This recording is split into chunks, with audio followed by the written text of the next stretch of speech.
Tak, assalomu alaykum.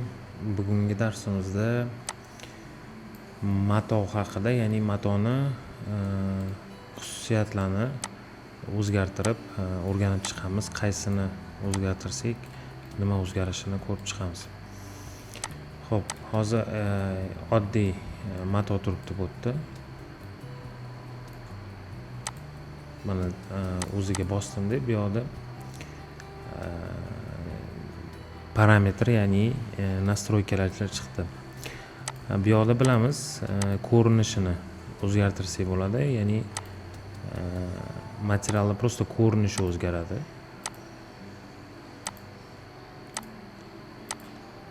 Bularni o'zgartirsak. Bu yoqda mana teksturasi bor. Teksturalarga hali kelamiz. Ranglari yo'q.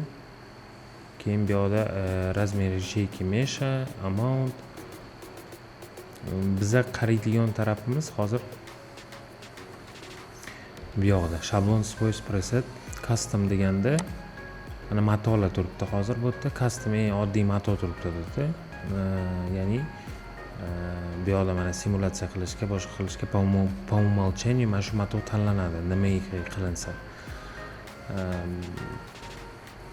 Hozir mana bu yerda pastroqda shuni nastroykalari bor.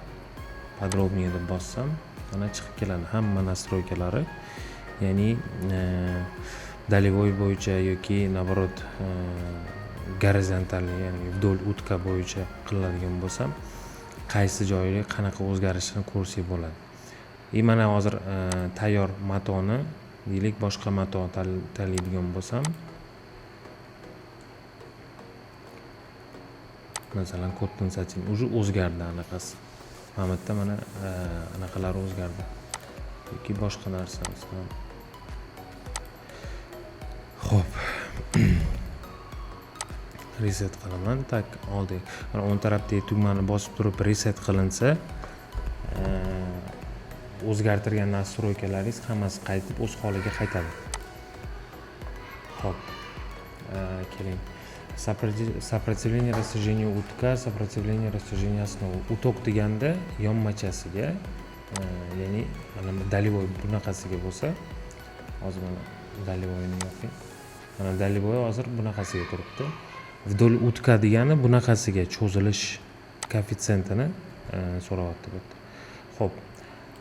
Keyin shear degani bu уже kasoy bo'yicha. Kasoy bo'yicha o'ngga va chapga. O'ngga qanaqa cho'zilish, qanchalik cho'ziladi, chapga qancha cho'ziladi. Odatda bir xil qilinadi ikkalasi ham. Xo'p. Endi qarang, stretch bo'lishi uchun bizaga 65 gacha bo'lsa, stretch holida bo'ladi. 65 dan yuqori qiladigan bo'lsak, u stretch holi qaytadi, ya'ni stretch bo'lmaydi, material cho'zilmaydi. Shunday matoni o'zi bo'ladi, mana ko'rib tursanglar bo'ladi. Endi agar buni hozir men kamaytiradigan bo'lsam, ya'ni deylik 0 qilib qo'yaylik, чтобы ko'rinishi uchun. Bu уже совсем cho'zilib, mana o'ta elastikniy mato bo'lib qoladi. Shuning uchun ham tak. Odatda qarang, 20 gacha bo'lgan elastik, yaxshi elastik hisoblanadi. Ya'ni 65 gacha bo'lgan o'sha o'rtacha hisoblanadi. 65 dan yuqori уже elastik hisoblanmaydi material. Xuddi shunaqa, mana shu сопротивление растяжения утка, bunisini ham deylik, men masalan 60-55 bo'ladigan bo'lsa, bu sal kamroq bo'ladi. Chunki bunaqa kasoyga bilasizlar, material cho'ziladi. Endi kimga qanaqa mato kerak bo'lsa, o'shanga qarab nastroyka qiladi. Bularni hozir hammamizni bilib olganimiz yaxshi. Undan keyin bor materialni, ya'ni qo'limizdagi bor materialni kirgizishni o'rganib chiqamiz. Hozir bularni ko'rib chiqaylik bir qator. Tak, xo'p. Bu tushunarli. Demak, 65 gacha bo'lgan elastik bo'ladi. 65 dan уже yuqori bo'lsa elastik bo'lmaydi. Buni tushunarli. Keyin Жесткость вдоль изгиба, жесткость изгиба вдоль основы deyapti. Bu yerda bu masalan nimaga kerak, nimada ishlatiladi? Drapirovka qilamiz. Masalan, materialni deylik o'sha drapirovka qilinayotganda qanchalik bukilish xususiyati, bukilish foizini to'g'irlasak bo'ladi. Agar men hozir уже kattaroq koeffitsiyentga bersam, bu bukilmaydiganroq mato bo'lib qolyapti. Buni ko'rishingiz mumkin. То есть bukilishi sal qiyinroq, ya'ni grubiroq mato.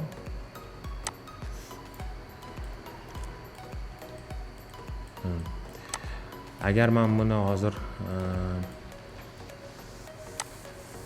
biroz kamaytirib qo'yadigan bo'lsam, yaxshi bukiluvchan xususiyatiga ega bo'ladi.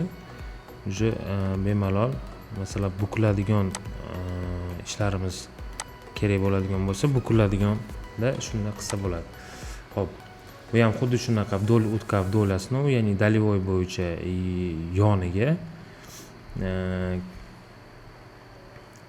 Keyin bu ham kasoy bo'yicha bending right, bending left. Bu ham kasoy bo'yicha qanchalik bukilish xususiyatiga ega yoki yo'qligini belgilasak bo'ladi. Xo'p, koeffitsient deformatsiya utka, koeffitsient deformatsiya основы o'zini programmasida xullas o'zgarish bor, lekin hozir bu yoqda qilib ko'rilsa uncha bilinmaydi u o'zgarish. Shuning uchun ham hozir ko'rsatib o'taman. No, balkim keyingi versiyalarda to'g'irlangandir. Lekin bu versiyada hali bu narsa to'g'irlanmagan. Ya'ni hozir agar koeffitsient deformatsiya utkani o'zgartiradigan bo'lsak, hozir mana bendingni ko'rib chiqdik. Endi koeffitsient deformatsiya utka bularni ko'rib chiqamiz. 100 gacha chiqaryapman. Ko'rib turibsizlar, sal yumshadi yopishdi anaqaga, stolga. Ya'ni значит pritaliniyroq, pritalinniy debman. Mana endi mana bo'ldi. То есть более yumshoqroq ham tanaga как бы tana bilan yopishib turadiganroq mato bo'ldi. Endi agar bularni ham o'zgartirsam, yo'q, uncha anaqasini berayotgani yo'q. Yo'q, backingni o'zgartirsam уже o'zida ko'rsatib qo'yganidek, ana backing rationi ko'rsak agar hozir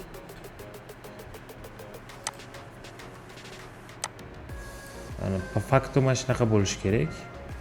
0 da turganda уже bu yoqqa, ya'ni 99 ga olib borganda уже anaqa bo'ladi. Lekin biz hozir koeffitsient deformatsiya utka, deformatsiya основы qilganimizdan keyin уже taxminan mana shu ahvolga keldi bu. Hozir agar bu yoqni 0 ga tushirsak,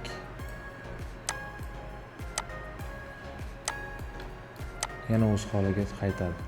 Agar faqat backingni o'zini backing ratio basni o'zini o'zgartirib qo'yadigan bo'lsak, o'zgarmaydi. Lekin bunga qo'shimcha deformatsiya utok, deformatsiya основаны o'zgartiradigan bo'lsak, уже ancha o'zgarish beradi. Xo'p, дальше backing ratio bias, buckling ratio bias o'zgartiramiz. Buni ham o'zgartiramiz. Yo'q, bunda уже anaqa yo'q, o'zgarishlar yo'q. Mana bular hali o'zini ko'rsatganidek, ya'ni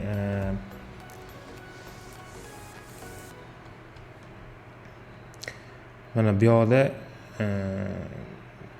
mana shunaqa qilib ko'rganimizda deyarli farq bo'lmayotganini ko'rsangiz bo'ladi. Mana bu yoqda 100 gacha 90 gacha olib borilyapti. Bu ham shu xuddi shunaqa bo'lib qolyapti. Xo'p. Keyingisi, tak, buni reset qilamiz. Demak, hali yaxshi ishlanmagan bular. O'shaning uchun shunaqa qanaqadir o'zini ko'rsatganidek ko'rsatayotgani yo'q. Xo'p, внутреннее демпирование bizada materialni, matoni simulyatsiya qilganda sekinlashtiradi. Ya'ni hozir mana simulyatsiya qilyapmiz, mana yuryapti mato. Tak, bu narsa o'sha simulyatsiya qilganda sekinlashtirib beradigan funksiya hisoblanadi. Ya'ni внутреннее демпирование. Agar hozir mana 43 ga chiqarib, keyin simulyatsiyani bosadigan bo'lsam, bu yerda sal bilmayapti. Menimcha shu animatsiyada qilinsa, ya'ni animatsiya rejimida, bu yoqda animatsiya rejimida menimcha sekin bu bilasizmi, suvda mato o'zini qanaqa tutadi, o'shanga o'xshab bu ham shunaqa qiladi deb yozilgan edi o'zini anaqasida. Hozir mana esladim. Плотность удельный вес bu matoni gram na metr kvadratniy metr, ya'ni og'irligini grammaj deydi-ku, matoni grammaji. Mana o'zgartirsak tushadi. Yengil bo'ladi. Shu yengil bo'lsa, ko'ringiz uchyapti. Shu og'irroq qiladigan bo'lsam, og'irroq o'zini tutyapti. Ya'ni 95% matoni chotka qilib nastroyka qilsa bo'ladi. Уже to'g'ri kelaveradi anaqasi. Xo'p. Friction bu matoni ustki qismini, ya'ni shirxavatishni tutilyapti nazarida. Bu yerda hozir ko'rinmaydi, renderda ko'rinsa kerak. Ya'ni matoni qancha qalin shirxavatish bo'ladi-ku. Shunga oid narsa. Thickness bu matoni qalinligini bilib beradigan, ya'ni o'zgartiradigan, deylik, tam 2 qiladigan bo'lsam, hozir mana bu yerda ko'rinadi. Mato mana bunda turishi kerak. Aynan bunda emas, mana bunda qalinligini ham ko'rsatib turish kerak bo'ladi. Qiladigan bo'lsam, mana o'zgaradi. Hozir bu yerda oq bo'lganiga ham uncha ko'rinmayapti.